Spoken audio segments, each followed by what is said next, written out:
Do you have any grey poupon? Not my story, but my best friend who got MC'd by a chef.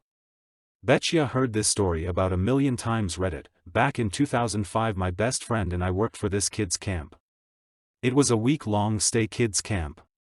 We'd get campers on Mondays and have fun till Sunday. I at the time was a counselor, and so was my best friend. Had a few funny stories from working these summers. And of course, the darnest things kids will say when parents aren't around. I could fill a book with the stories, pranks, and fun days we had. Me and my buddy had become fanatic experts in ultimate frisbee by our 5th year, anyways, so every other lunch would be an outdoor sack lunch. The lunches were made by a pretty cool guy, a chef who'd volunteered his hours. He'd stand proudly by his food when it gets served. He had his wife as a guy we'll call Barry. So my best friend is a wise A and a class clown type. And if he can get a jab in, he will. During our first sack lunch day of the summer, he'd grab his lunch and then walk over to the chef to thank him. But right before thanking the guy for making his lunch, he'd walk up to the guy, then proceed to mime rolling down a window. And then, in a fake English accent, he'd ask, "Do you have any grey poupon?"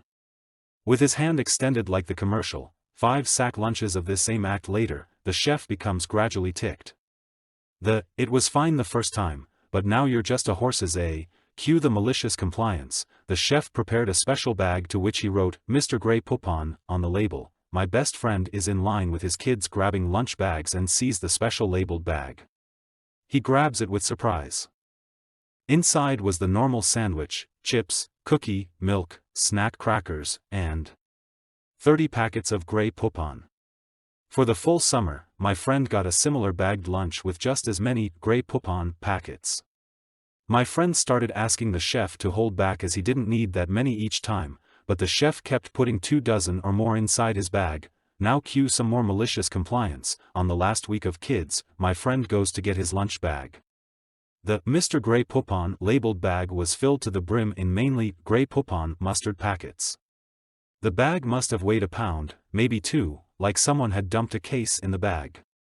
As my best friend grabbed his bag, the chef said, "Support it from the bottom."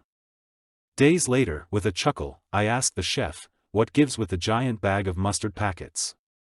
The chef replies, "Had to finish the crate somehow." On my buddy's last day, he went to his mailbox cubby.